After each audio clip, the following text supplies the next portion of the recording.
go.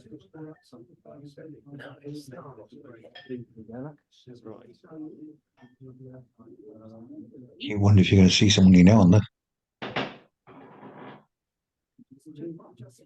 So what I'll do to start with, I'll welcome everybody in the room. We've just started. We have in the room 1, 2, 3, 4, 5, 6, 7, 8, 9, 10. We have 11 people in the room. I'm not sure how many we've got online, probably more than that. We've got 37 at the moment. 37, there we go. That's how it goes these days. What the people online can see, but people in the room can't see, is a quick advert for a future event. London branch are doing a talk. Well, I'm doing a talk on the Potter family and how they were involved in the early part of the Industrial Revolution. So that's on there, but that's not what people came to hear. So I will. We've got 13 in the room now. There you go. A few extra people just turned up. Without further ado, what I'm going to do is I'm going to change my screen view back to the one that you want to see.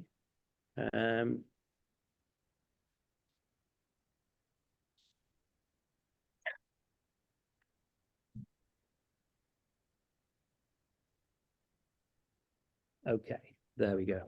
Right, that's brilliant. So it's this one here that's the moving on, and that's the one. So if you want to sit there, Tim. Let me introduce Tim Bryan. I have my crib notes here. Iron, Stone and Steam, Brunel, Brunel's Railway Kingdom. Isambard Kingdom Brunel, everybody knows who he is. Victorian icon, engineer, artist, architect, designer and visionary, entrepreneur and celebrity. His astounding feats changed the British landscape, and this talk tells the story of his achievements and innovations as a railway engineer. New to the developing world of railways in the early 1830s, Brunel soon began to rival George and Robert Stephenson as he embarked on what he called the finest work in England, the construction of the Great Western Railway. Arguably the most revolutionary of British railways opened in 1841. The talk chronicles how in almost 30 tumultuous years, Brunel created a railway network covering much of the south and west of England and Midlands and Wales. And the Western Region's secretary managed to get here by using it from Paddington today, despite the fact it was 3/4 of an hour late, but that's another story. The talk will also describe how Brunel's success were matched by monumental failures, the ill-fated atmospheric system used on the South Devon Railway, and the far-reaching implications of the broad gauge for his railways, which ultimately cost millions of pounds when abolished. Iron, Stone and Steam is also the story of the great engineer's complex character and the roles of the people who helped the creative and sometimes dictatorial genius create his railway. So a brief introduction to Tim. Tim was born in Bristol. Since graduating from the University College of Wales in Aberystwyth, Tim Bryan has worked extensively with industrial, maritime and transport collections, leading the curatorial team during the development of the Steam Museum at Swindon, before moving to the British Motor Museum as head of collections and interpretations in 2004. He joined the SS Great Britain Trust as director of the Brunel Institute in 2019 and leads the collection, conservations, education and research teams there. A fellow of the Museum Association and chair of the Association of British Transport and Engineering Museums, Tim has presented at conferences and seminars in the UK, Italy, Germany and the USA on a variety of railway, museum and heritage subjects, and has written more than 20 books on railway history. Iron, Stone and Steam, Brunel's Railway Kingdom, his most recent title, the same title as our talk, was published only in November 2023. So, from that point onwards, as you can tell, he obviously knows his stuff. So I'm going to hand over to Tim, and I will shut up. Thank you. All yours. Well, good evening, everybody. I think this is the first time I've ever spoken with more people online than in person. But thank you for braving the cold weather today, and it's a great pleasure for me to come and speak. In the time, I'll start with a sort of an apology in that in the time we've got, there's no way that lovely introduction, partly written by my publisher, there's no way that we're going to get through all of that in 50 minutes to an hour. So necessarily, It's going to be, I'm starting to sound like some kind of radio host. It's going to be a whistle stop tour. So excuse the pun. But what I'd like to do is to really give you a bit of an outline to the research that I did for this book, which was published some while back in November. As my introduction said, I've obviously been involved with railways for many years, and I did a book on Brunel back in 1999, and coming back to the SS Great Britain and coming back to my home city, I always wanted to go back and revisit Brunel. So, without further ado, we will move on in the presentation. And we'll start as we will finish with Brunel's Royal Albert Bridge at Saltash.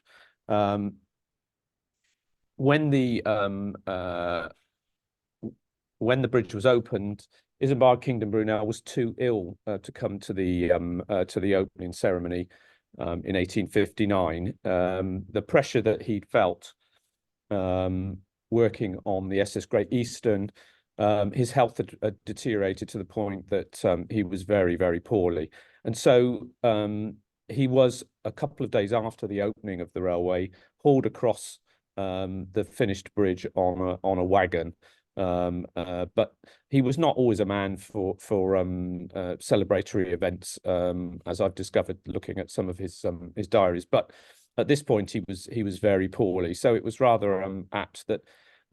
Rather sad that he wasn't able to attend the event with Prince Albert in attendance. So it's just a click, is it? Yeah. So the story, of course, starts in Bristol, or it probably starts a bit earlier than that. And again, one of the things with Brunel is it's a big subject, and I'm having to compress a lot. I'm not going to talk about his early life. His early life, of course, was lived possibly, you could argue, in the shadow of his father, Mark Isambard. But of course, the reason he came to Bristol was because he had been badly injured in an accident on the Thames Tunnel in 1828. And Brunel had been washed along the tunnel when the water poured in. And was only really saved by one of his colleagues who pulled him out from the water. And I came and did a talk actually at the Brunel Museum in the tunnel shaft a month or so ago. And I said to people then, it must have been a horrible experience to have been washed along in the dark in that filthy water. But he was lucky enough to be saved. He was initially went to Brighton to recuperate, and it was said that he enjoyed himself rather too much, and he had a hemorrhage, another hemorrhage, and he ended up being told to rest further, and eventually ended up, of course, in Bristol, and he came to the attention of merchants within the city. Working both on the docks, some work on the docks, but I guess his most well-known initial project was to put together proposals for building a bridge across the Avon at Clifton. And as many of you probably know, two competitions were actually held to find the engineer for the bridge. Brunel didn't win either of them. But on the second attempt, eventually he was able to persuade the judges that his design was best. Although a lot of research, you can tell this is certainly a project that he worked with his father on extensively. And the illustration here shows those initial designs, which had a very Egyptian theme to them. And the Egyptian theme will come back when we look at his railway projects a bit further, and I'll point that out. Excuse me, I can't see your slideshow. It's all I can see is the screen behind your head. Oh, right, hang on. What can you see online? Right, just give me 2 seconds. Hang on, let's swap it over again. He's speaking through new code event stances. No, it's not. It's not quite as simple as that. I think I'm just blocking the screen. No. Yes, interrupted. Yeah. Which one's on screen? Screen share. Yeah, even presenter view would be better than what we were getting. Yeah, no, it's right. Well, That you want to works. Yeah, Oh, that's fine, but that's different in the room now. So as there's more people online, we'll do it that way around. Let me go. That's fine. Yep. Right. I need that to disappear now because I can't get it to play.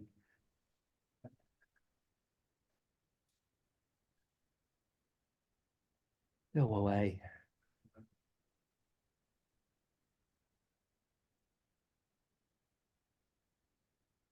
Click on slideshow. Yeah, I'm trying to. It's not as easy as that. You can't see what I can see.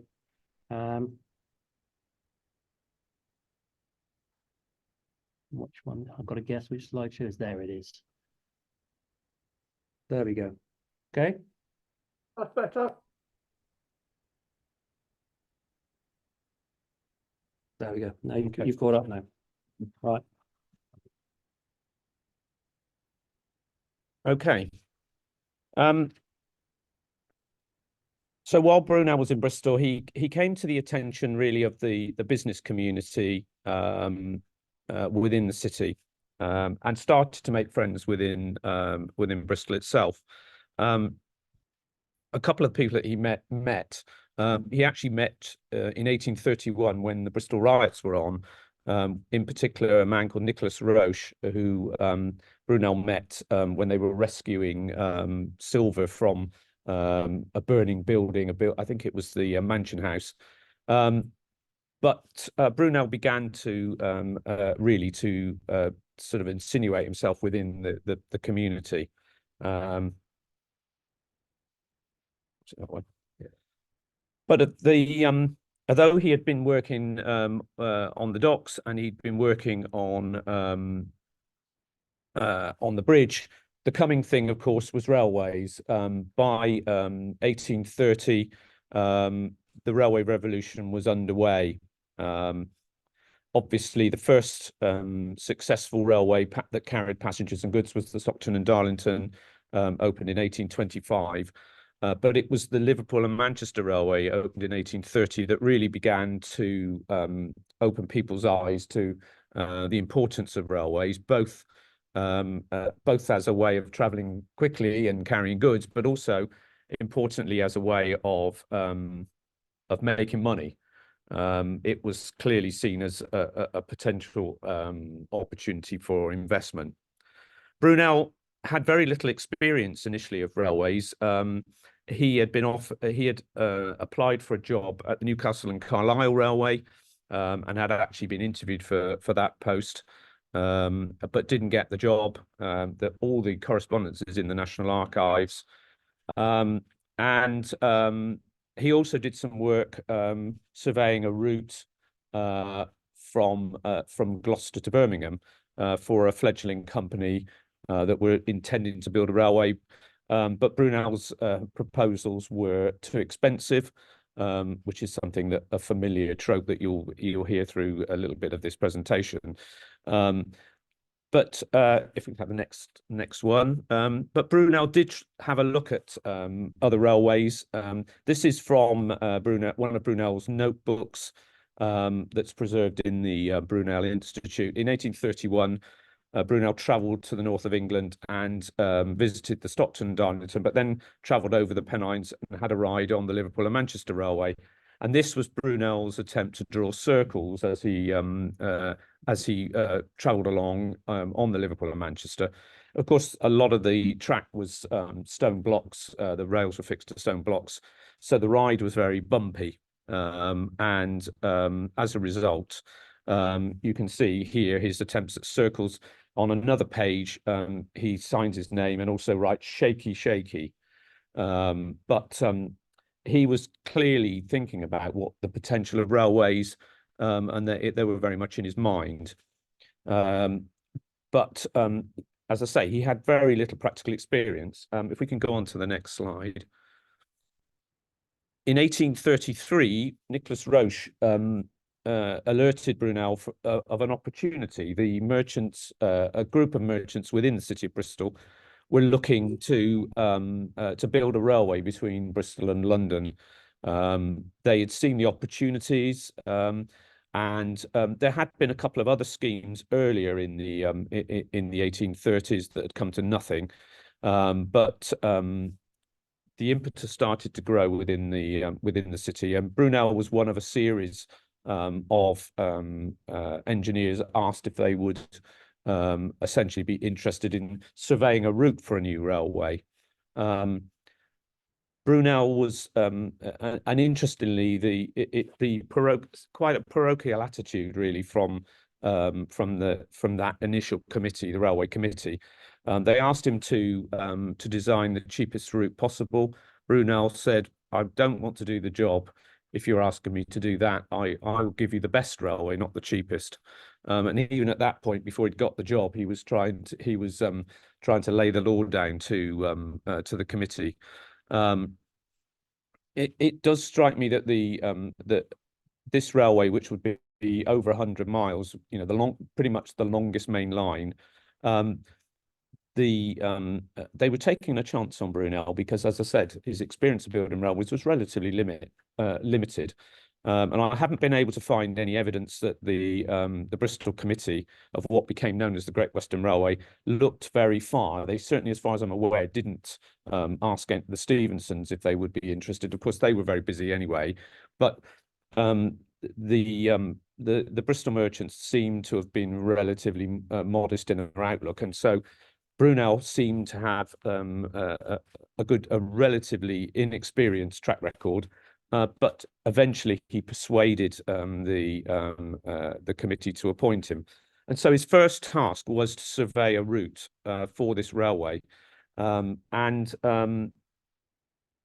have to remember that it was a very laborious job.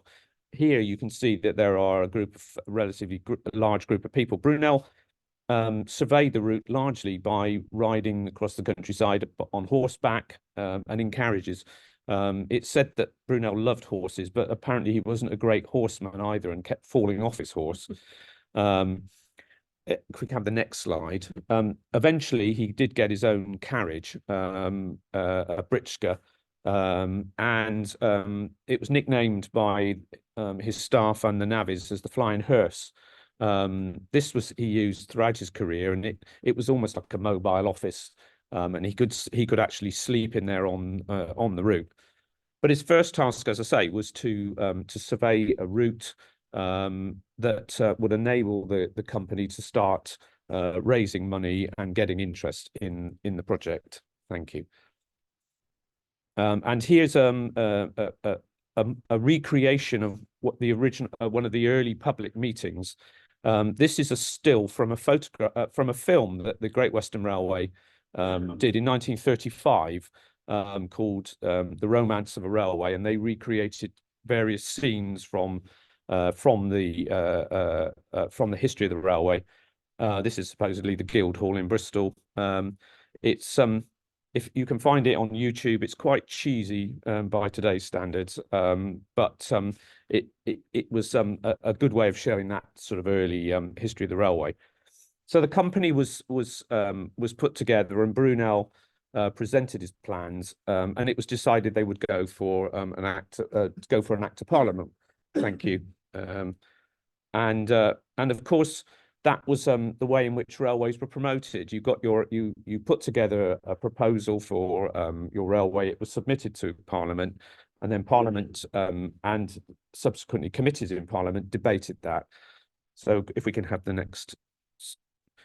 And so a prospectus would be issued, and here's the map that was on both prospectuses for the original GWR, showing the route that Brunel eventually surveyed, with the line running from Bristol to Bath along the Avon Valley, and then up over Box through Swindon, and then down, essentially down the Thames Valley. And there's the cover of it, and the next one. And there's the Act of Parliament. It took them 2 Acts of Parliament to succeed. The first, the GWR, was still short of money, and they proposed building a railway from London, from Bristol to Bath, and from Reading to Paddington, or Reading to London, and then finding money to do the later section in between, because those 2 ends of the line were the 2 ends with the most trade that they could generate. This was rejected by Parliament as neither great nor Western, I think somebody famously said. But by 1835, the Act of Parliament had been passed. Brunel spent days and days and days in Parliament in the committee stage for both bills. He proved to be adept at answering questions from on all manner of subjects, and he became almost the spokesman for the company. When you read the accounts, they asked him very technical questions. Some of the questions were very bizarre, and sometimes Brunel's contempt comes across in that. Unfortunately, the verbatim accounts don't exist, because a few years after the Act of Parliament was passed, there was a fire, of course, at the Houses of Parliament, and it burnt to the ground. So a lot of the material about the Act of Parliament, it comes from contemporary papers. Okay.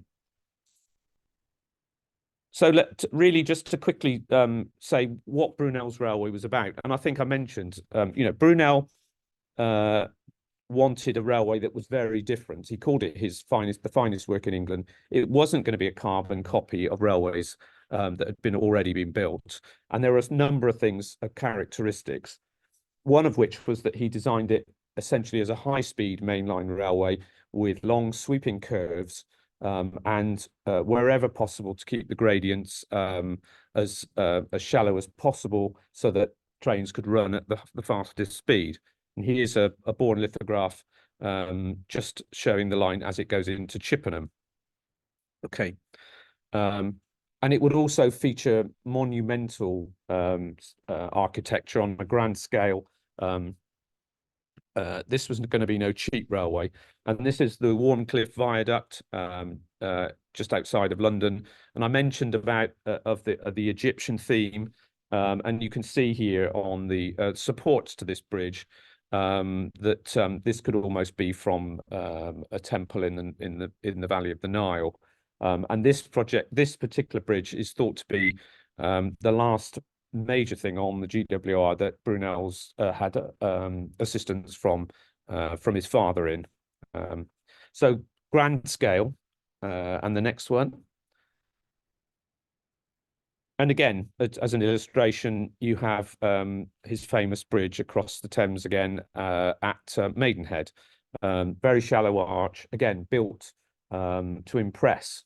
You can't really walk away from that. It was very built, again, when you compare it with some of the other railways that had been built, this was going to be a major undertaking.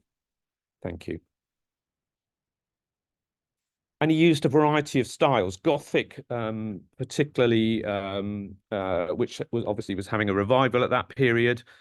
This is Brunel's station, of course, at Temple Meads. It illustrates also the way in which the company operated, because when the railway began to be constructed, it was the whole process was managed by 2 committees, one in London and one in Bristol, made up of directors from either end. And they varied very much in their approach to how much money they were prepared to spend.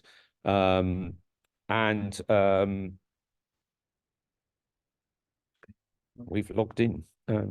But Temple Meads obviously was looked after by the Bristol Committee, and Brunel designed this very grand station, very redolent of somewhere, maybe one of Henry VIII's palaces. It looks, again, very impressive.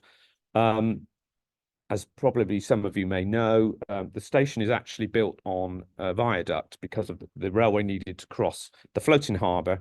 And so the actual station itself is on first floor level. Passengers arrived either side of the station, so they went under the arch in their carriages, and passengers would then disembark and go up the stairs to get on the train.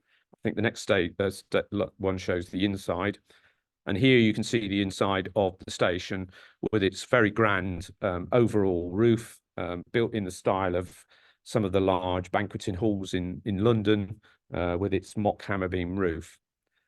The station was very grand, but it was also quite cramped, even from the point at which it was built. And it was remarked that the columns are very close to the edge of the platform, which made it quite difficult.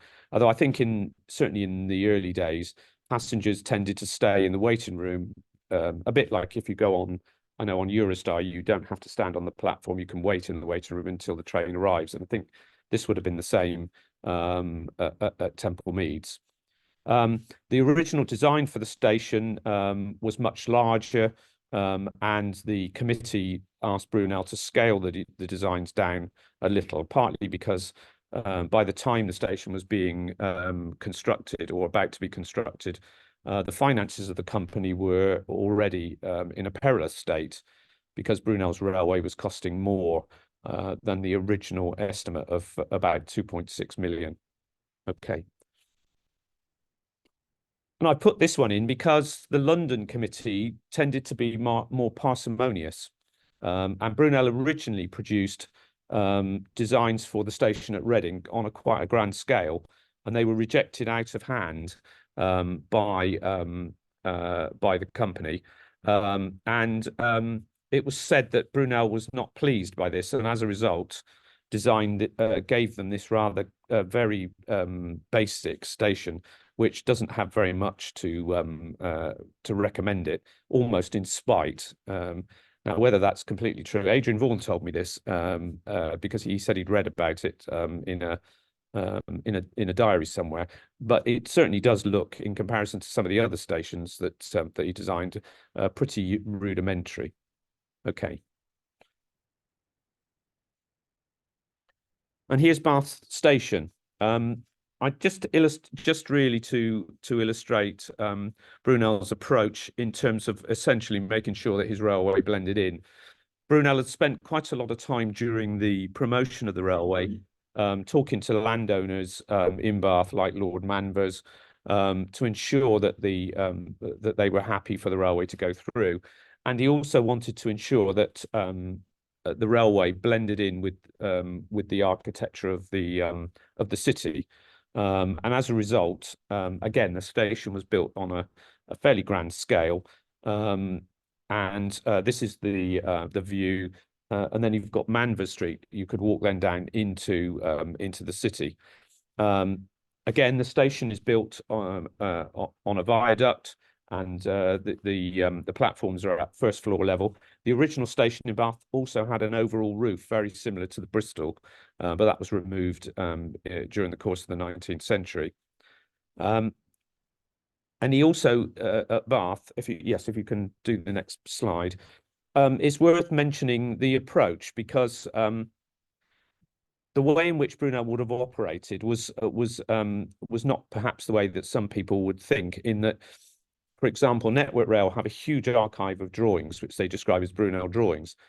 Brunel would not have drawn every drawing for the railway. His usual method was to sketch out an idea in one of his sketchbooks or notebooks, which would be then given to the team of draftsmen that he had in his office.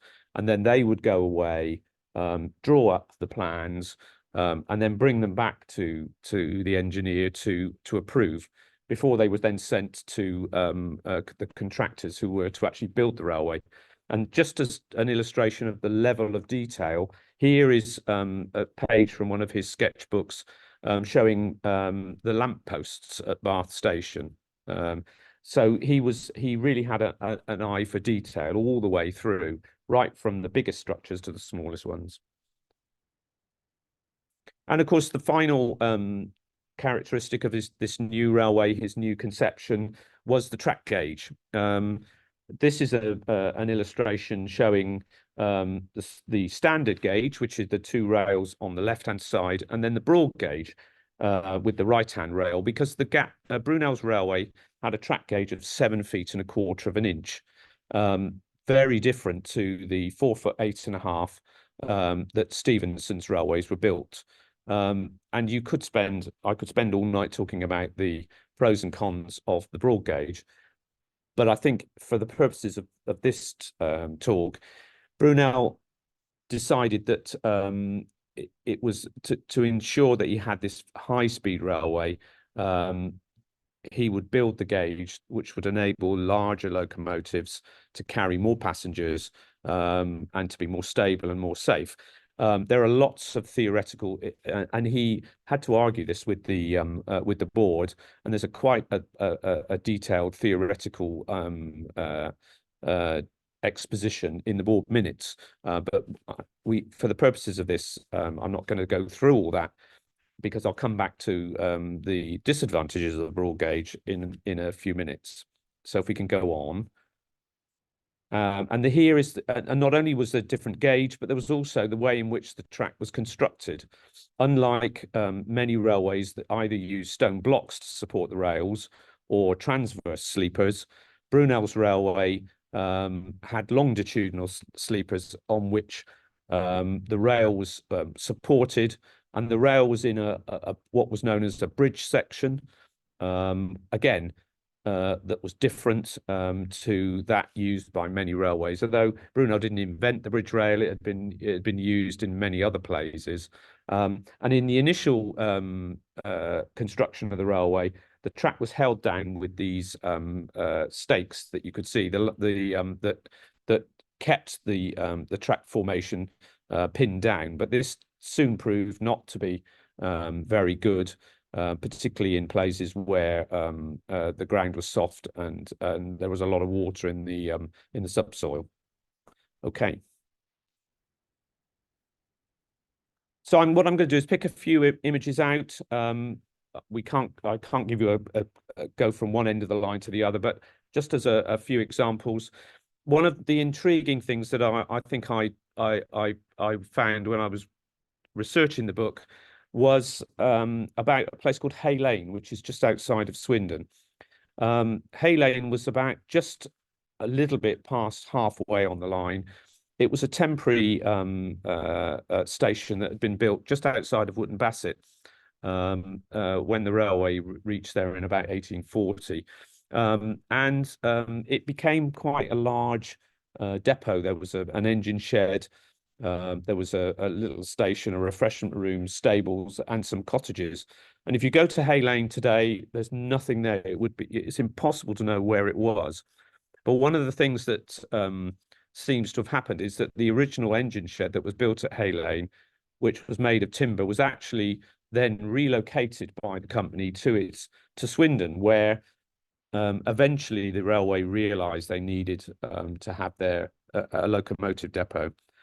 Because when the railway was first proposed, there were depots at places like Bristol and London, but they realised that they needed somewhere central to look after the railway, particularly as Brunel had got aspirations to be building railways elsewhere. And so Swindon was chosen by both Brunel and his locomotive superintendent, Daniel Gooch, as a good place to build a railway works. And here is the original Hay Lane station, we think, in the late 1920s, early 1930s, before it was going to be demolished. But it was made of timber, and like many good operations, the GWR never wasted anything, so they relocated it from Hay Lane. And this is where the original works were set up. And the next picture shows the original, a very early picture of the works. Initially set up as a place to maintain locomotives, it soon grew into a bigger manufacturing facility as well. And as you know, by 1900, there were 12,000 people employed in the works. It was one of the biggest railway works in the country.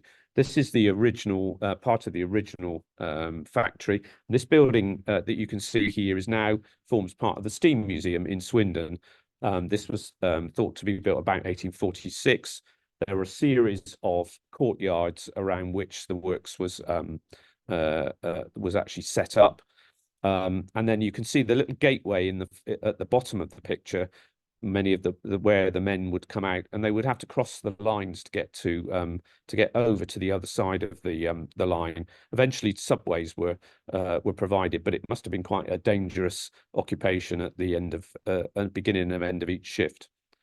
But the railway works was set up at Swindon largely because it was about halfway between London and Bristol, and also it was at the junction to a line to Cheltenham, which I'll mention in a second. But having thought of the idea of building a railway works, Brunel also realised, and the company realised, they needed to house the workers.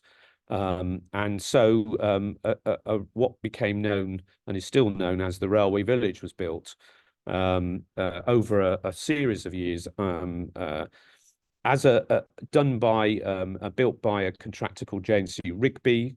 Rigby's had built had done other contracts on the GWR, but they also did some work on the station, and that's a story we can tell another time. But Rigby's were responsible for these early cottages. Brunel's designs still survive. The initial ones, they are in the Steam Museum collection. In later years, the contractor, I think, built many of the cottages to roughly the same pattern and bigger houses. But Brunel was certainly involved in the design of these early cottages. Most of the workers, of course, came from all over the country. Swindon had no engineering tradition, and so people came from Scotland, from the north of England, places where the railway industry was already strong, and they had to be housed. But the construction of the village took a lot longer than they'd hoped. Rigby's were hopelessly overwhelmed by work, and Brunel's letters show increasing frustration as progress was very slow. Moving on, there were certainly some big obstacles during the construction of the line, and probably Box Tunnel was one of the most significant. Almost 2 miles through limestone, a limestone outcrop of the Cotswold Hills.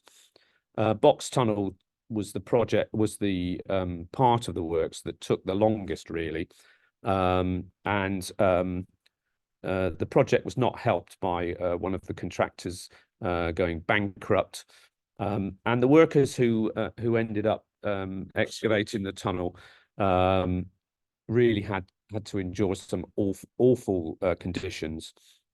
It's worth pointing out, of course, that this is the West Front. Again, talking of Brunel's style, the actual height of the tunnel is about 3/4 of that arch.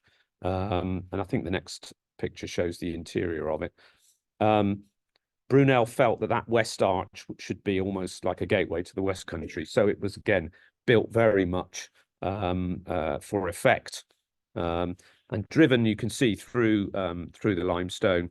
Eventually, the tunnel was lined with brick, but initially sections were left, as you can see in this 1846 lithograph by J.C. Bourne.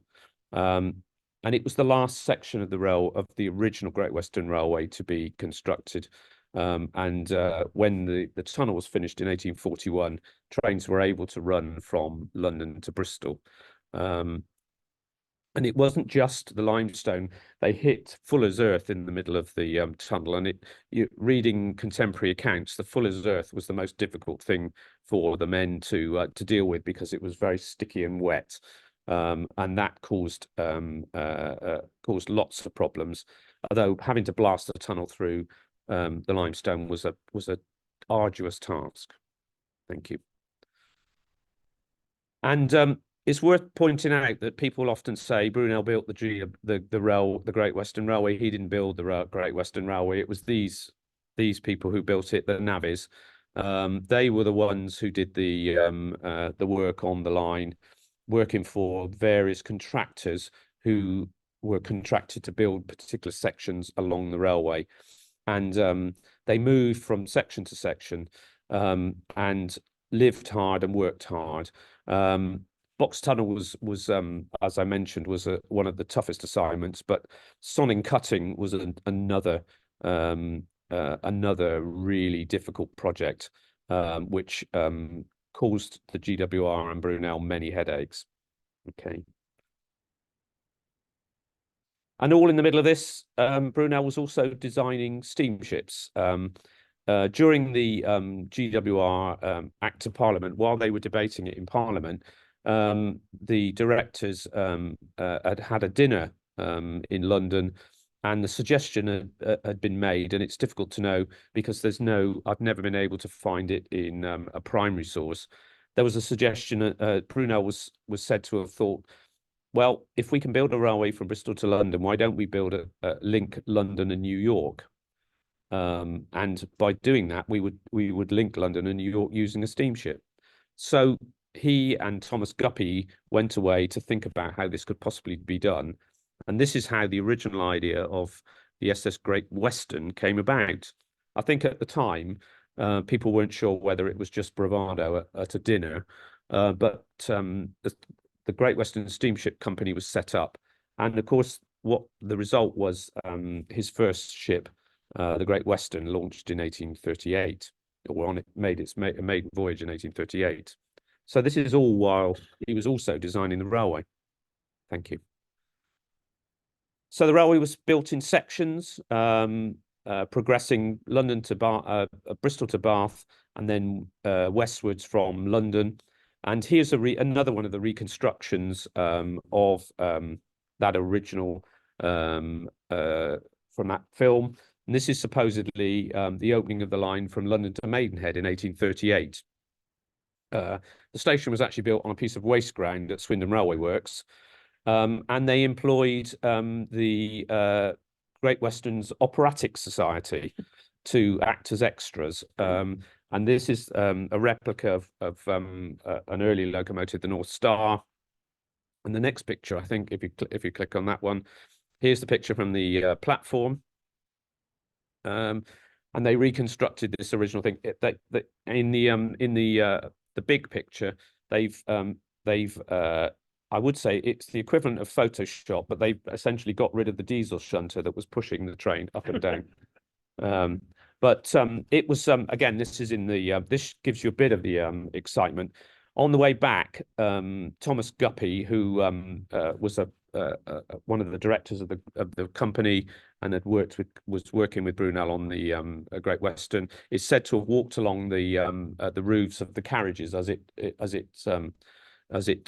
went all the way back to London, probably after one too many toasts. And of course, hopefully there weren't too many bridges at that point. So he escaped with his life, apparently. Okay. The GWR, the Great Western Railway, opened in 1841. And by 1842 or 1843, it could be said that Brunel was really sort of almost at the beginning to be at the height of his powers. And this is a lithograph of a portrait by by Horsley, J.C. Horsley, showing him in good health. You can't actually see, this has been cropped, this picture, but it had the names of railways on the drawings there. In 1842, Brunel was presented with a dinner service, some of which is now in the B. Brunel Museum in London, in Bristol, in the SS Great Britain, as a token of his esteem for finishing the railway. But it's true that the construction of the GWR really took its toll from Brunel, because he'd been working long hours supervising the work of the railway. And it's worth pointing out that the way in which he operated was not conducive to his health or to the health of the people who worked for him, because he was obsessive is probably an understatement, but he was a hard taskmaster, and he drove his contractors and his assistants very, very hard to get the job done. Interestingly, my wife, who is interested in history, she read the original manuscript of the book and said to me that she'd reconsidered her view of Brunel. And she said to me, he wasn't a very nice man, was he, sometimes? And it's very true. He could be charming and good company, but he could also be incredibly difficult and rude. And he treated, as I say, he treated his contractors very badly. There is, for example, Samuel Morton Peto, who built the Warncliffe Viaduct, did so within the budget and on time. Brunel quibbled about the invoice that Peto had submitted to him, and prevaricated for almost a year before paying, and is said to have kept Peto standing in the corridor waiting for him, which was not a way to treat people who you depended on. And Peto worked very little for Brunel after that, not surprisingly. And the way he treated contractors meant that sometimes he could not then get good quality contractors because they were too used to him nitpicking and cutting corners. Okay. So Brunel's, I called this his empire or his kingdom, and he, just to illustrate this, that you can see in the map, this is about 1845 or 1840, I think it's 1846, the extent to which Brunel had a railway empire in mind. One of the things that I've not been able to conclusively find out is whether Brunel intended it to be a huge network, or whether the jobs that he took that were linked to his original GWR were commercial opportunities. You certainly get the impression that whilst he thought big, he didn't necessarily think really nationally, and I'll come back to that in a second when I talk about the broad gauge. And whether there was the level of kind of coordination from day one is difficult to tell. Certainly, as he became more successful, railways associated with the GWR asked him to be their engineer, and soon his railways began to dominate the west of England, the south of England, and obviously into the Midlands and Wales. Okay. And the first of those was the Bristol and Exeter Railway. This is a view of the back end of Brunel's Temple Mead station, which you can see on the right-hand side. And on the left-hand side, you can see the Bristol and Exeter line, Bristol and Exeter station. The B&E was a company that was relatively well funded, but didn't have the budget that the GWR did, and had more modest aspirations. Brunel had originally designed a station that would almost mirror his Bristol GWR terminus, and there are drawings in sketchbooks to show that he wanted to build something similar, but the B&E didn't have the money, and so they ended up building this rather more modest timber shed that you can see on the left-hand side of the picture, nicknamed the cattle shed by many of the people who worked on it. Of course, this was all swept away when Temple Meads was enlarged in the 1860s and 1870s. One quick thing to look at, on the extreme left-hand side of the picture, you can see a carriage wagon with a horse-drawn carriage on it. If you were well-to-do, you could come down from London with your horse, with your carriage attached to the back of the train, and then when you got to Bristol, it would be unloaded, and you could put horses on it and travel around. There is a lithograph I've seen with a horse-drawn carriage on the back of a wagon with people sitting in the carriage. So whether they didn't want to sit with the hoi polloi in the railway carriage, I don't know. So the Bristol and Exeter. So if we move quickly on, that's the Bristol and Exeter. And then you have the Bristol and Gloucester Railway, which ran north from Temple Meads. And here's Yates Station. You'll see that there are certainly Brunel had a system for his smaller stations, and this is a one, as you can see, with a standard pattern with that shelter around it.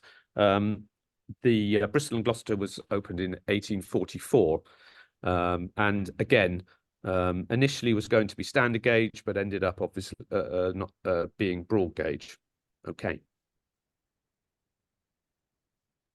And then you had another railway, which was the Cheltenham and Great Western Union Railway. I mentioned earlier on, when I just briefly mentioned Swindon, that there was a branch line to Cheltenham from Swindon. This ran up over the Cotswolds. The merchants and the business community in Cheltenham had started debating the idea of having a railway around the same time that this had been going on the in Bristol and London for the GWR, but it took rather longer for the railway to be constructed and to find the money. And the railway was built in two sections. The initial railway, the initial line, opened to Cirencester in 1841, and this is a picture of a rather sad Cirencester station, which still exists, marooned in the centre of a car park. There was a branch line from Kemble to Cirencester, and the line initially just ran to Cirencester while they tried to raise the money to build the line from Kemble right through to Cheltenham. And in the end, the GWR had to support the company to enable the line to be built up over the most difficult section through Sapperton, through the tunnel there. And the line and the station wasn't open, actually, the line wasn't fully opened until 1845. Okay. And here we are. Look, you can see this is Brimscombe, and there you are. There's another example of his country station, built very much to the same standard. Unfortunately, Brimscombe has gone now. Okay. And we mentioned that there was the mention of monumental failures. It's true to say that Brunel loved technology, he loved new ideas, and the atmospheric railway really was was something that really captivated him. But it was untried technology, and it began. It started really to unravel fairly quickly. One of the things that I discovered while I was researching was that Brunel appeared at a royal commission on atmospheric railways while the line was actually being constructed. It was built for the South. Built for the South Devon Railway, and some of the parliamentary evidence for the committee, they asked Brunel about various details. And Brunel said, well, we haven't actually worked those out yet. I'm going to sort that out. I mean, I'm paraphrasing, obviously.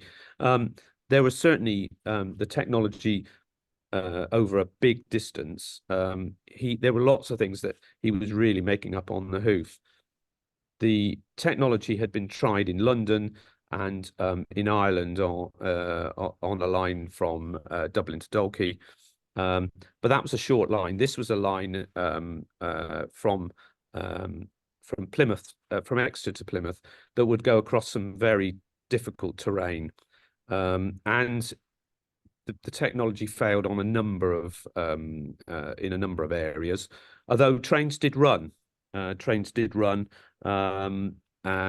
just before the line, before they abandoned it, there are contemporary newspaper accounts of passengers really enjoying their trip on the railway, but the effects of seawater on the leather flaps on the pipe, the inability of the pumping houses to function properly, and the lack of a proper working telegraph meant that the technology didn't work properly, and the poor old shareholders of the South Devon ended up losing around £400,000 when they abandoned this kind of propulsion. And unlike Brunel, he hid away in London, and the directors of the South Devon actually came up to his Duke Street office to demand explanations. Brunel was normally never backwards in coming forwards, but it's quite interesting that they basically went to his office to get some explanations, and Brunel was forced to admit that the technology, which he had, when you read the board meetings prior to the abandonment, Brunel was very confident in saying that the technology would work. He was forced to admit that things had not gone to plan and couldn't recommend that they continue, and so it was abandoned. And the next picture, I think, shows the line without the atmospheric. The other thing that the South Devon was famous for, and is still famous for, that line, of course, is the fact that it runs along the seafront on a very exposed piece of coast. And again, Brunel was asked about whether this would cause difficulties, and he was quoted as saying that he didn't think that the effects of the sea would make any difference, and that it was quite normal to do this. And I think even before the line was completed, the sea had washed away some of the embankment. And of course, the way the line runs along the coast has been a constant problem, and Network Rail have just still in the process of strengthening that line to protect it from the effects of the sea. Okay. Now, I mentioned the broad gauge. By the middle of the 1840s, the question of gauge was becoming a national issue, and it got to the point that the government became aware that they needed to make a decision about a uniform gauge for the country. And so a royal commission was held, at which the pros and cons of both Brunel's broad gauge and what became known as the standard gauge were debated. There were lots of arguments about the theory, but also about the practicalities. And if you read the accounts of the time, all sorts of people were interviewed, not just engineers, but business people, carriers, all of whom who gave evidence about the difficulties that having two-track gauges entailed, particularly at places that were known as breaks of gauge. So these were places like Gloucester and Oxford, where the standard gauge met the broad gauge, and passengers travelling long distances had to disembark. And there are lots of pamphlets. The British Library has a huge collection of these. And then it made the pages of places like the Illustrated London News. And this is a cartoon or an etching from the Illustrated London News. And again, you can see it's propaganda. Look, if you look at the image, there's a mother with a crying baby. There's a box of glass being shattered. There's a dog howling. But there are contemporary accounts of how difficult it was to travel. For example, if you came up the Bristol and Gloucester Railway from Bristol on the broad gauge, and then you had to get off that and then go across the platform and get onto a standard gauge train to go from Gloucester to Birmingham, it was not convenient. And it was even less convenient for the transport of goods. And there are some interesting accounts of how difficult it was and how long it took to transship goods from one to the other. And in the end, the government and the Royal Commission came down on the side of the standard gauge, largely because more than 1,000 miles of standard gauge were already built, and the figure for the broad gauge was around 300 miles, and clearly they couldn't convert the standard gauge. It would have been too expensive to convert, and so Brunel's broad gauge was essentially doomed, although they fought a rearguard. GWR fought a rearguard action, and it took some considerable time for it to be abolished. And a number of railways that were already in Parliament were given permission to build to the broad gauge. I think the next picture just shows the end of the broad gauge. It took many years, and this is the scene at Swindon in 1892 when the broad gauge was abolished finally. The lines were converted from really about the 1860s onwards, and it cost the GWR millions of pounds, not only in new rail, but also in terms of locomotives and rolling stock. This is just a sample. There's also a famous picture, obviously, of the locomotives that were done. And you can see how rural Swindon was at the moment, because beyond, as I say, beyond the end of this yard is just open country. Okay, so how are we doing for time?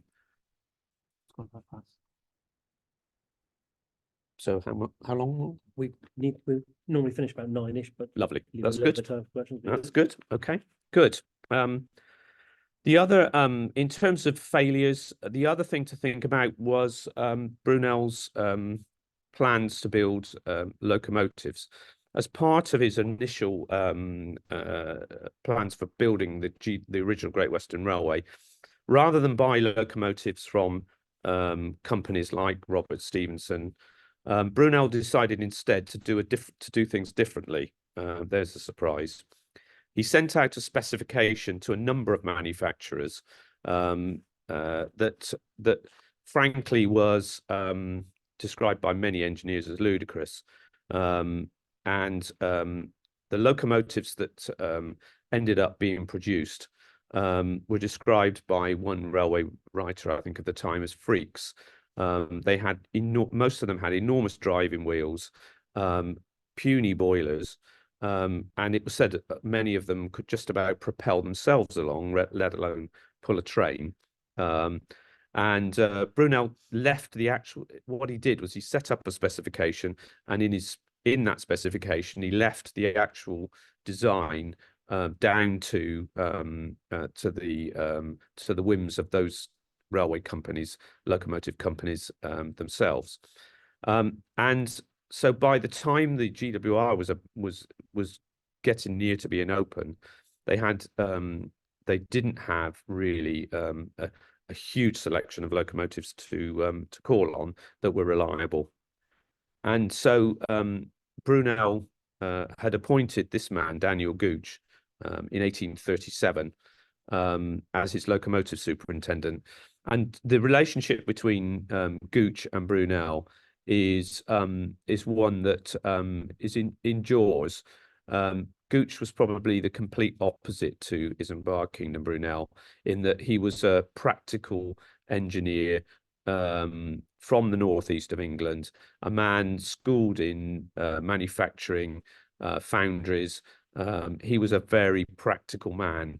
There's a great story of him being invited to a party in London, organised by one of Brunel's families, and only staying a few minutes because he found it very disturbing, and said he vowed he would never go to a party again.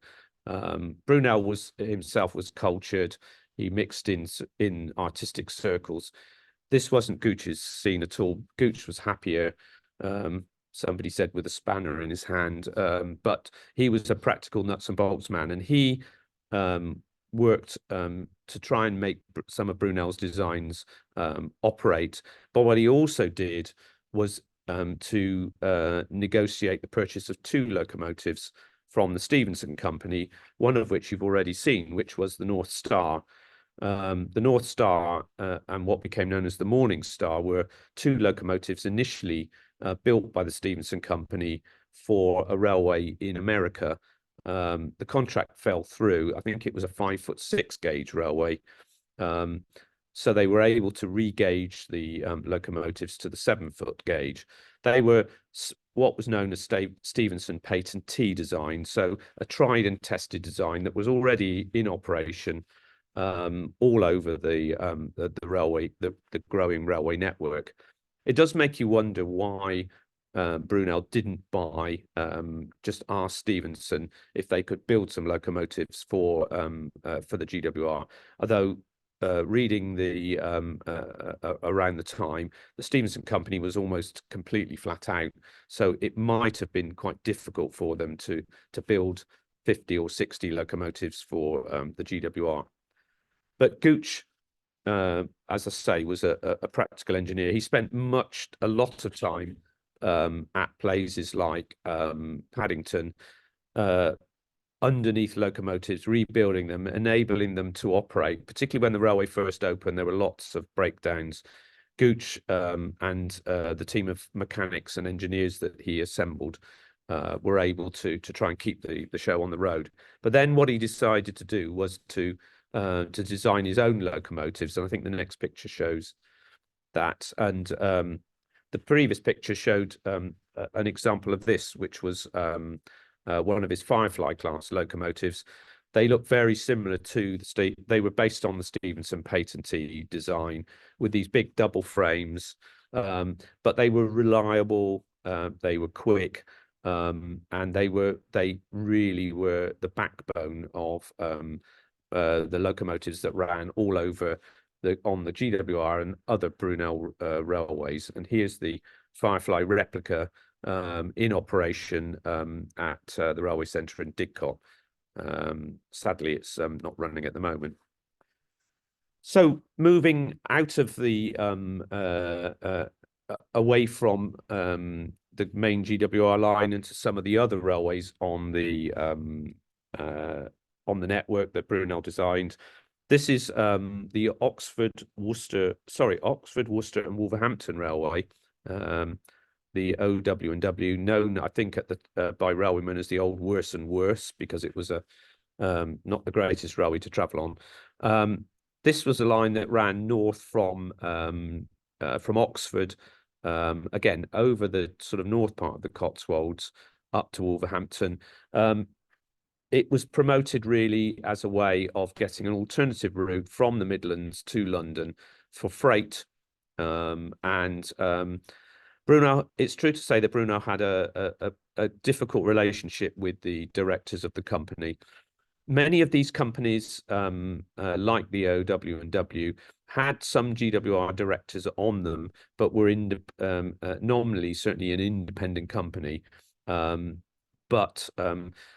It soon became apparent that the directors of the Oxford Railway were rather more independent than some of the other associated companies that the GWR dealt with. And Brunel had something of a stormy relationship with them as their engineer. And it does make you think that as engineer to an awful lot of these railways, particularly were those associated with GWR, there must have been a bit of conflict of interest when he was representing two separate companies. In the end, he resigned as the engineer of the Oxford, Worcester and Wolverhampton Railway, largely because when money became tight, the directors wanted to actually build the railway to the standard gauge rather than the broad gauge to save money. There's a huge the GWR, of course, this was a blow to the GWR, who wanted to extend their broad gauge railway right from London up into the Midlands. And so a legal case was fought between the GWR and the OW&W. And in the National Archives, there's an enormous document that must have been compiled by the GWR's lawyers that sets out the history of the company in great detail on great big foolscap sheets, right from its initial promotion right up to, and then verbatim reports of all the different disputes. Nowadays, of course, that would all be on computer, but then some poor clerk had to literally write it all out.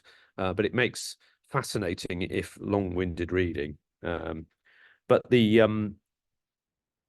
what many of the opponents of the GWR felt was that they were using railways like the OW&W to get access right up into to the north of England. And the directors, I guess, would like to have been able to do that. The GWR never got up into Manchester and Liverpool, although they'd like to have done.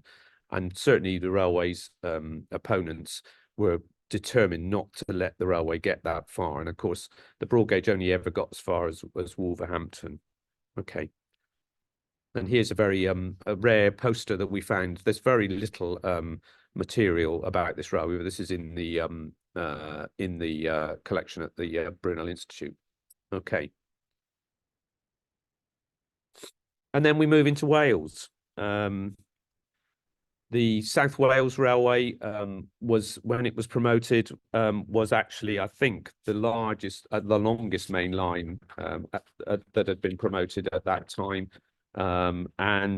Again, promoted with trade in mind. The railway company wanted access to what they at that time was thought to be a lucrative trade in Southern Ireland. The idea was that the railway would run through South Wales right over to the west coast of Wales, giving access to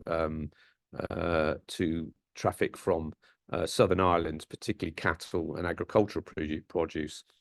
This was not to be, particularly after when the potato famine really started to kick in, and that curtailed investment in the railway project.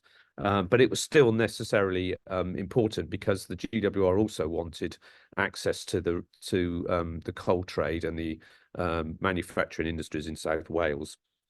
Brunel's original idea was to build a bridge across the Severn just south of Gloucester, so that his line from London could go directly across that. This proved unpopular with the port authorities at Gloucester, who felt that the bridge might affect trade into Gloucester docks.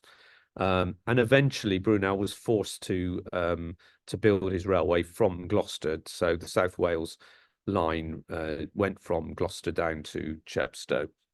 And obviously the River Wye at Chepstow proved to be quite an obstacle, largely because of the geography of the site. Because of course, if you look at this picture, this is a very early picture of his bridge at Chepstow being constructed. On the right-hand side, you have a sheer cliff, and then on the left-hand side, you have the shallower banks of the river. So they built these big. The columns were driven into the riverbed, and then the rest of the bridge was supported on the cliffs at the other side. And it's the first real large-scale use of tubes, wrought iron tubes. And this is quite a rare picture because it shows one of the tubes actually being lifted. This was the last section of the line to be opened. The line opened in 1852, from Chepstow onwards, and this was not completed until a little bit later. The next picture, I think, shows the opening. Oh no, this is the viaduct, the Landor Viaduct, just outside of Swansea. A combination of timber and wrought iron. One of the largest timber viaducts that Brunel designed. And then the next one. And here's the opening of the South Wales Railway as the train arrived in Swansea. One of the things that I discovered in my research were contemporary newspaper articles of the opening of the line. The first train ran from Chepstow, stopping at every station along the line. And you can see here there are two locomotives hauling what became quite a long train. And it's reported that at every station, the mayor or a civic dignitary was wheeled out to give a speech welcoming the railway. And at each place, the dignitaries had to have at least one or probably two toasts to the success of the railway. So it stopped at Chepstow, Newport. By the time the guests got to Swansea, I think it's probably true to say that they were all fairly well lubricated. And when the train arrived in Swansea, they also then had to go to have another banquet with yet more toasts. And I'm guessing that probably after about the third station, the speech saying how wonderful the railway was must have began to pall a little bit. But again, I guess to our 21st century cynical eyes, the coming of the railway to places, whether it's South Wales or anywhere else, was a revolution. It meant that getting to the capital suddenly was achievable. It wasn't a long carriage drive. So we have to remember that sense of wonder about railway travel. Thank you. And then the Brunel was also responsible for a number of other railways in South Wales. We haven't got time really to do to look at the detail of them, but the Vale of Neath, the South Wales Mineral Railway. He also designed and was responsible for a port at Briton Ferry, and here's an image of Briton Ferry now. There's a small group of people trying to revive the port of and to revive interest in Brunel's interest in that. He also designed the Taff Vale line. Now, the Taff Vale line is worth mentioning, that was opened fairly early on, and Brunel, it was opened in between 1840 and 1841. Brunel was in his diary reported that it was something that he wasn't all that interested in. It was a smaller coal railway built to the standard gauge, and Brunel argued that it didn't need to be broad gauge because the curves were tight and it was only going to be used for coal traffic, something which his critics then used to beat him with when in later years. Okay, that's where time is moving on. So one of the things that Brunel was not able to do when he opened his initial GWR was to have a grand station in London. And in a series of complicated events, the location of the original terminus of the railway moved from south of the River Thames, then to potentially sharing a station with the London and Birmingham at Euston. And eventually, after both of those ideas had been abandoned, to a small village on the west side of London at Paddington.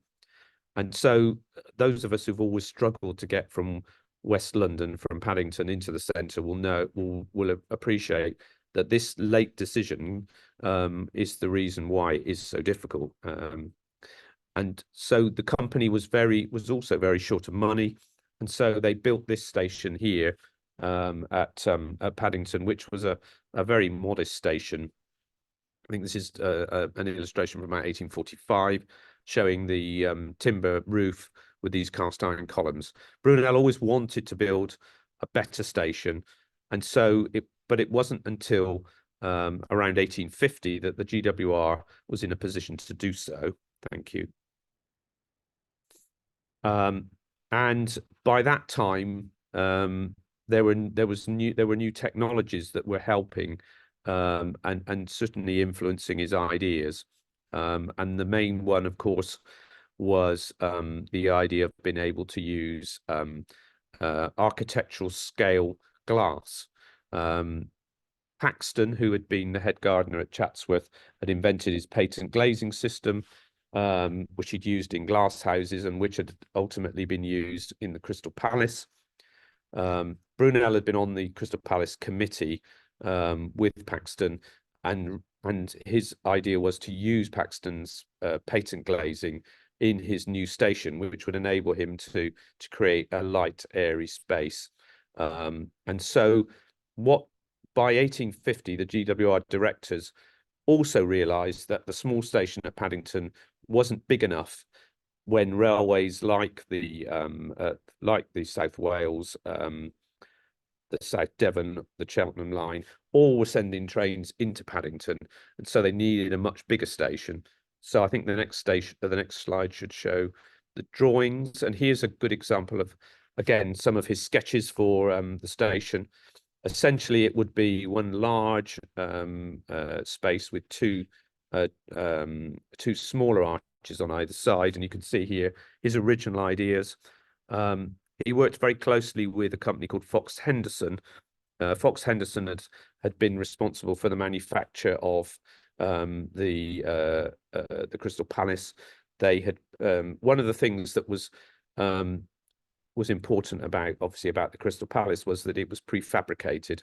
Most of the components were manufactured off site and then brought to London for manufacture, and this was the same with Paddington.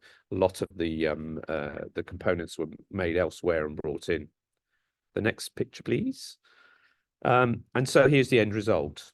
And it's a beautiful station with these, as I say, with these three beautiful arches. Finally completed around 1854. Brunel also worked, and if we go to the next slide, with other architects to help with the decoration, and got in trouble with the directors because he was employing consultants to do this kind of work for him. The GWR directors quite rightly said, you're the engineer of the GWR, why do you need to use other people? But it was certainly good. And we'll move quickly on. There are a couple of later railways. Brunel was taking on smaller commissions, and he is one of the lesser known railway structures that still survives. And this is Salisbury Station on the Wilts, Somerset and Weymouth Railway, which was a railway that took almost 10 years to build, because again it was short of money. This still survives, but as you can see, it's got rather, the windows are not terribly sympathetic. I think it's a railwaymen's club now, but a lot of people in Salisbury don't even know it's there. Okay, we're nearly there. And then the final section of this rapid journey round is Brunel's work in the west of the very west. The Cornwall Railway and the West Cornwall Railway were two of the projects that occupied his time right towards the end of his career. Cornwall was really cut off from the rest of the world, and it was only when the coming of the railways came, of course, that it became possible to get to the capital in a reasonable amount of time. And so certainly amongst both the ordinary population and the commercial population of Cornwall, there was this need to build railways and to get them linked on to the rest of the railway network. And so Brunel became engineer of both the Cornwall Railway and the West Cornwall Railway, both of which, like many of the projects he worked on, had very tight budgets to work with. And I think the next picture is of a timber viaduct.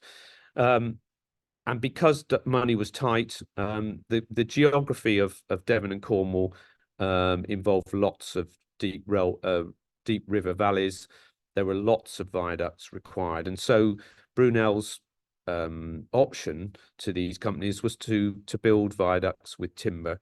Quite often they would have brick or masonry supports, and then the bridges themselves were made of timber, which was cheap they were cheap to build, but of course maintenance costs started to mount up, and of course as trains got heavier, the bridges became less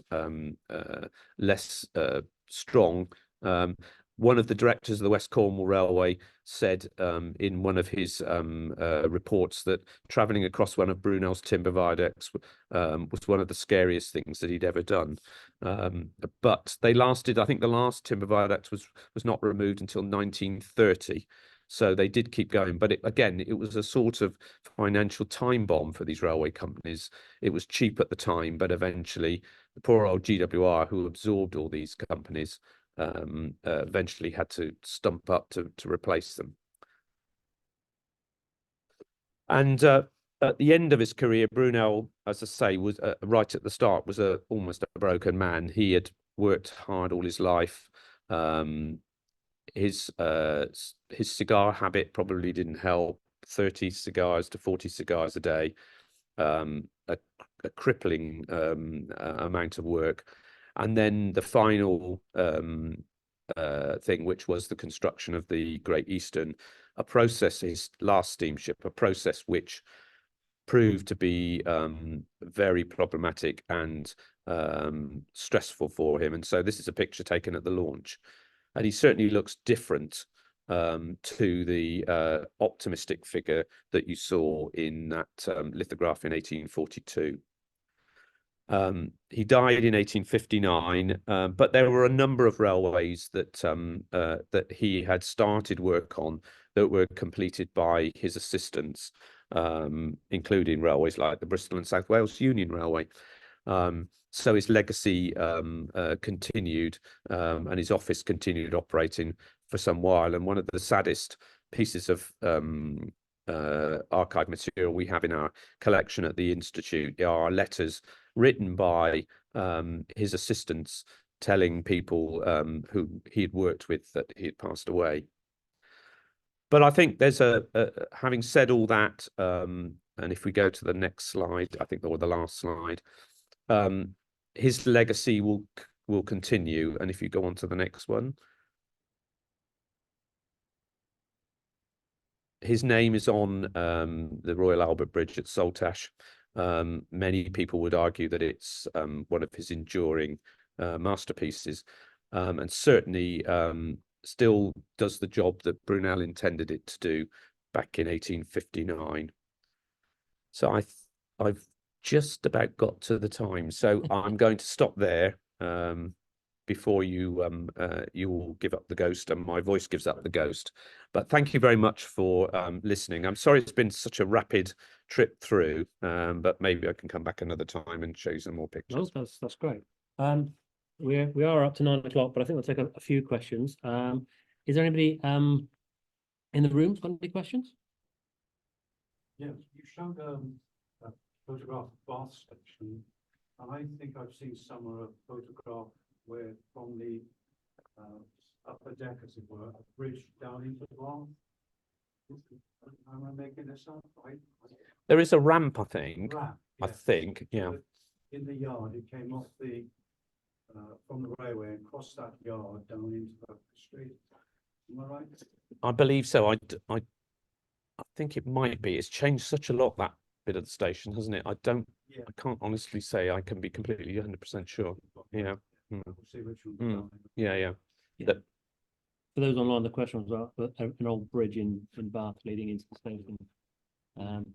Yeah, there's I've seen photographs of that as well. So yeah.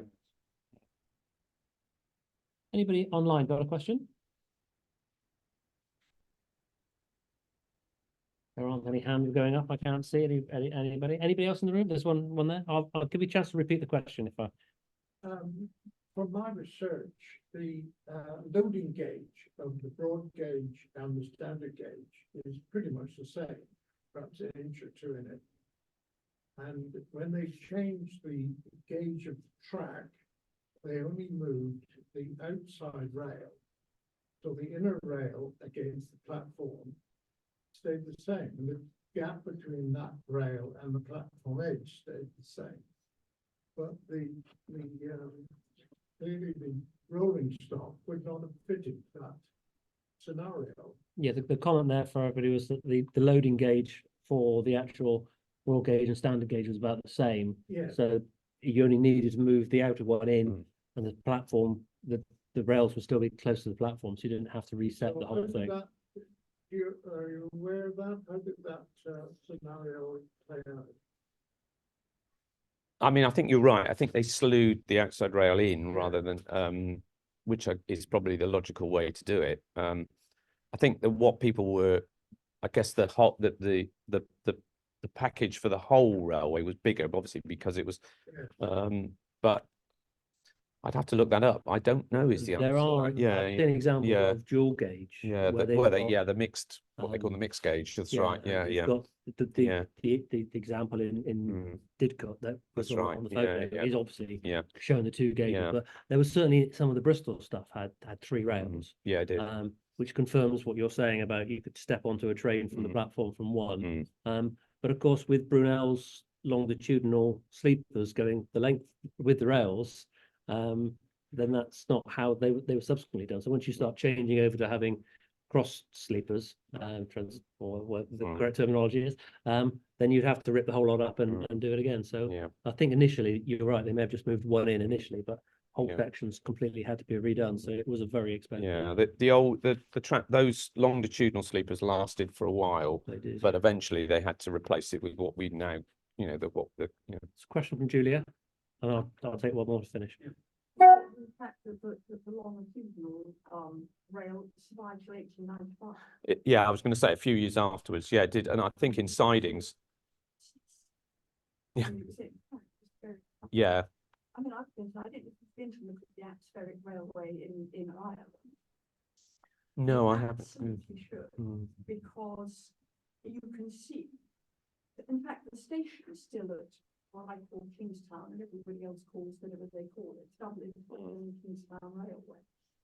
So the station is there, but then if you go to what's called Atmospheric Road, and you walk up to Dorking, you can see how it was brilliant for a mile single working stretch, and why you couldn't go straight from that to double track 64 miles.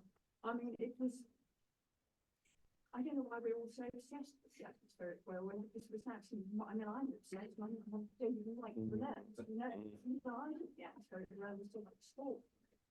But it is really, you should go, it's really interesting to go and you walk up the track up to Dorking about a mile. Yeah, because it, as you say, it was a huge leap from that mile or so to, as you say, to go across the Devon Hills, and it just, I suppose, is a symptom of what a great persuader he was, that he managed to persuade the directors to believe him, to think that that could work.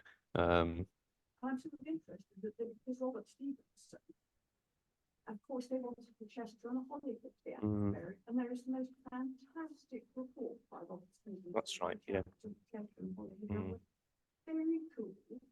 Just spells out in blow by blow detail how it was never, ever going to, what do you do about cutting, how do you maintain factory, all of this kind of thing. Yeah. And it's sort of nobody appeared to have taken any notice of it at all, at least Paul Brunel. No. It's fascinating. But the nice thing is that actually Robert Stephenson, of course, was violently against the Atmospheric Railway. I think in your collection, or the Science Museum, your collection, I think there's a very charming letter from Stephenson to Brunel saying, I have, of course, been asked by the Parliamentary Committee, I suppose, to comment on the Atmospheric Railway, and I know how much it means to you, and so I'm not going to do it. Yeah, well, yeah, that's right. Yeah.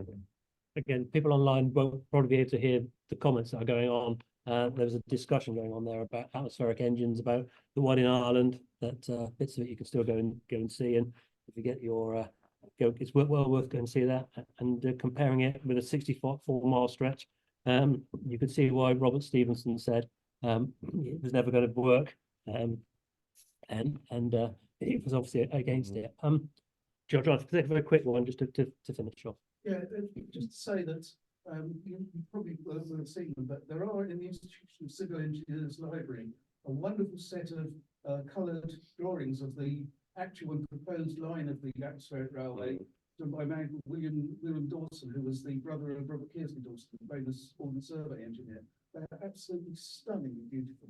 There is a reproduction of them available, but it's at a smaller scale and it doesn't show quite how wonderful they were. And I guess this was commissioned as a piece of propaganda, basically.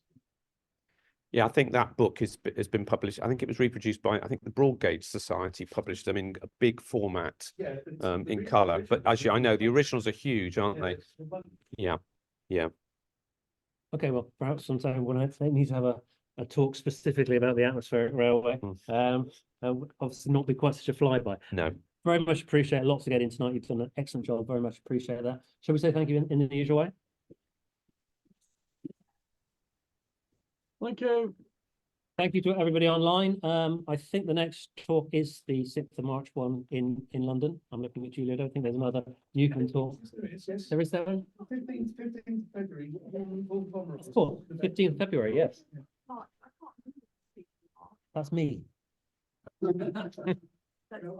I just think emailing. That's me. Say to the people online, I will be sending out in a couple of days the information about the February. The next talk that we're doing here in the Western region, which I think is the actual next talk from the Newton Society, is Vaughan Pomeroy, and it's on 15th of February. 15th February, 4 weeks today. and the title is? I can't remember. It's about automation systems for ships. Automation ship systems I'll for send ships. out the details because I'm going to disappear for a couple of weeks to England. So Yeah. I'm going to Keep your eye on your emails because those will be coming out shortly. And I think if we we'll finish there. So hopefully see you all online again sometime soon, and we'll close for now. Thank you very much. Thank you. Bye, everybody. Thank you. Bye.